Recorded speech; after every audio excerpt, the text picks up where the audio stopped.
What up, guys? Welcome back. Today we're going to be exploring why cultures throughout history have been fascinated with reflection and mirrors, and why esoterically so many people have gone down the rabbit hole of what true reflection really means. So I hope you guys have fun. Let's get into it.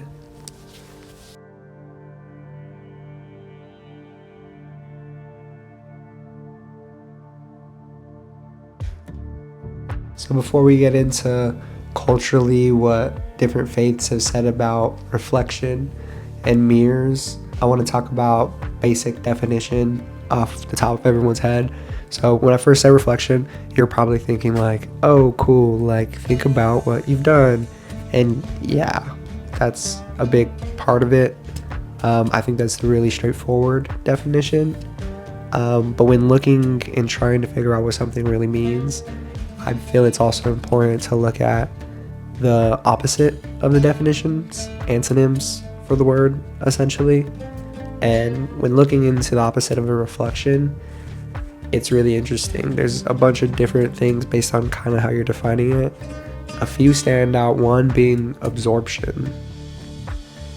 And that's cool with historic context because esoterically and different like black magics throughout history and like throughout time have basically used mirrors to scribe and say they're communicating with other dimensions.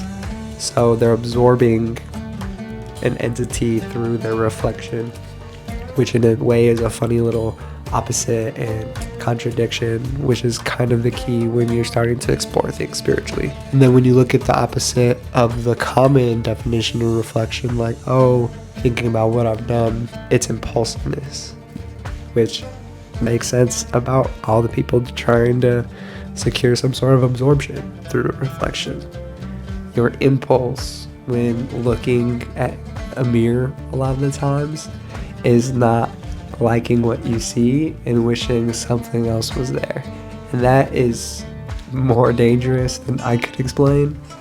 I hope keeping it really simple helps. And like I said, we get into historically esoteric, magical thinkers and different sects of religions have always thought something special about reflection in mirrors. In Sufism, the heart is referred to as the great mirror, and one's goal is to polish it to truly reflect the true nature of Allah.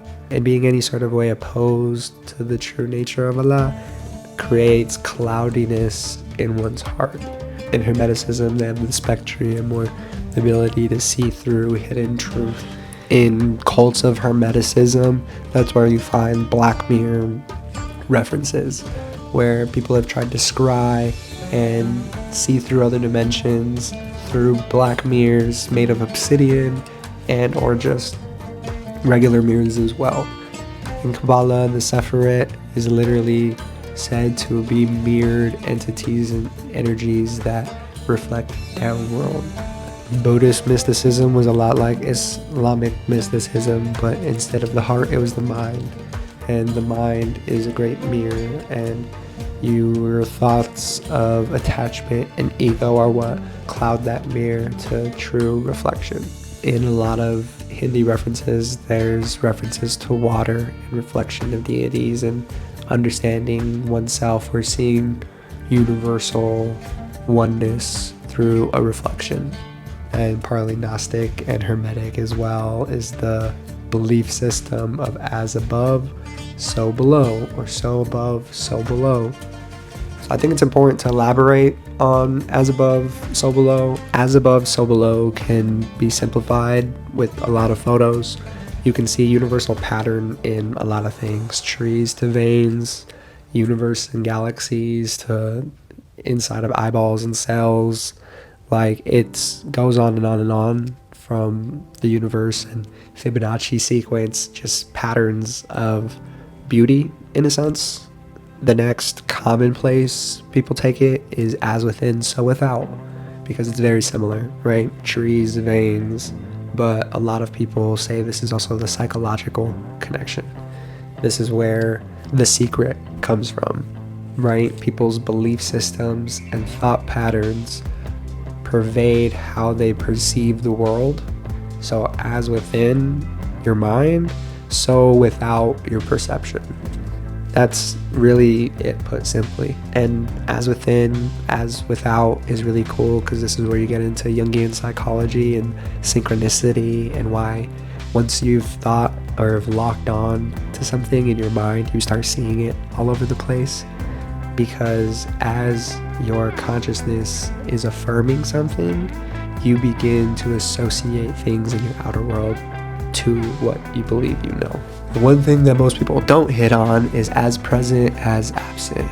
And this goes psychological as well as physical, in the sense of like quantum physics. In the psychological framework, to perceive one thing is to exclude another. So if I perceive someone as a certain way, it's me a lot of times excluding their negative aspects, or vice versa. I'm perceiving someone in a negative aspect, I'm going to exclude all the positive aspects at the exact same time, because it's hard to withhold, it's hard to maintain a contradiction within oneself.